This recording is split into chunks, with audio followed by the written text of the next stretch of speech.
Morris भाई उर्फ Morris Noronha, स्वयंघोषित समाजसेवक, आयसी कॉलनीचा भाई अशी त्याची ओळख, निवडणूक लढवण्याची खुमखुमी, नेता होण्याची महत्वाकांक्षा, त्यासाठी वाटेल ते करण्याची तयारी, ना कोणता पक्ष ना कोणता नेता मागे, तरीही हा मॉरिस भाई दहिसर मतदारसंघात पाय पसरवण्याचा प्रयत्न करत होता। समाजसेवा करत असताना जोडीला नगरसेवक किंवा आमदाराचा शिक्का बसला तर आपण अजून चांगलं काम करू शकतो असा त्याचा समज होता। त्यामुळेच आगामी निवडणूक लढवायची असा निश्चय त्यानं केला होता। कोरोना काळात त्यानं मदतीचं काम केलं, त्याचं कौतुक झालं, त्यातूनच त्याच्या डोक्यात नेता बनण्याचं भूत घुसलं। तयारी सुरू झाली। पक्ष असेल नसेल पण आपण काही झालं तरी निवडणूक लढवायची असं त्यानं ठरवलं। जिंकेल की हारेन याची चिंता त्याला नव्हती, पण निवडणूक लढवायची, त्यातून नेता म्हणून शिक्का मारून घ्यायचा अशी काहीशी त्याची इच्छा होती। त्याचा एक 2021 मधला व्हिडिओ समोर आलाय। त्या व्हिडिओतून त्याची महत्वाकांक्षा लपून राहिलेली नाही। त्या व्हिडिओत तो नक्की काय बोलतोय ऐका।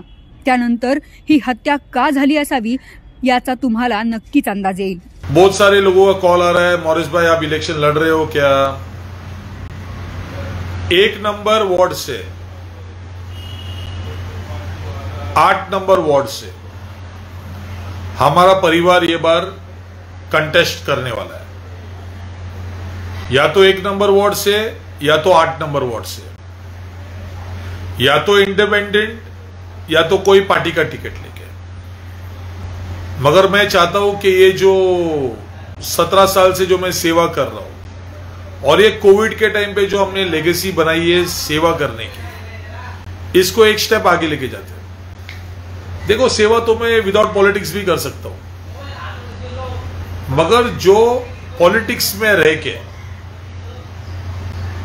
जो कॉर्पोरेटर का जो आपको स्टैंप, एमएलए का स्टैंप, ये मिलने के बाद जो सेवा कर सकते हैं, जो लाखों लोगों तक पहुंच सकते हैं, वो विदाउट वो स्टैंप थोड़ा डिफिकल्ट हो जाता है। तो यस, हमारा परिवार 1 नंबर वार्ड और 8 नंबर वार्ड से 100% इलेक्शन लड़ेगा। ये दोनों वार्ड दहिसर विधानसभा में आते हैं। कोई अगर अच्छा कैंडिडेट है जिसने काम किया है और इलेक्शन लड़ना चाहता है, प्लीज मुझे कॉल करो। ऐकलत मॉरिस काय म्हणत होता? हा व्हिडिओ 2021 मधला आहे। त्याच्या बोलण्यातून त्याचा डोळा नगरसेवक पदावरच नाही तर भविष्यात आमदार होण्यावरही होता। त्या दृष्टीने त्याची तयारी सुरू होती। तिथंच घोडं अडलं होतं, कारण ज्या वॉर्डबद्दल मॉरिस बोलत आहे तो घोसाळकरांचा बालेकिल्ला समजला जातो। वॉर्ड क्रमांक 1 मधून घोसाळकर यांच्या पत्नी तेजस्वी घोसाळकर या नगरसेविका होत्या। अभिषेक घोसाळकर हेही नगरसेवक राहिले आहेत। शिवाय भविष्यात दहिसरचे आमदार म्हणूनही त्यांच्याकडे पाहिले जात होते। घोसाळकर यांनी त्या दृष्टीनं मतदारसंघात जनसंपर्क ठेवला होता। हीच बाब मॉरिस याला कुठेतरी खटकत होती असं घोसाळकरांच्या जवळचे बोलत आहे। त्यामुळे अभिषेक आपल्यामधील अडसर आहे ही बाब मॉरिसला खटकत होती। हाच अडसर दूर केला तर त्याच्या डोक्यात चाललं नसेल ना असा प्रश्न आता निर्माण आहे। त्यातूनच त्यानं हे कृत्य केलं नसेल ना याची चर्चा आता सुरू झाली आहे। मला नाही तर कुणालाच नाही असा विचार तर मॉरिसनं केला नाही ना याचा शोध आता पोलीस घेत आहेत। पण राजकीय महत्वाकांक्षेपोटी मॉरिसनं एका उगवत्या तरुण नेत्याचा जीव घेतला अशी चर्चा आता दहिसरमध्ये होताना दिसतेय।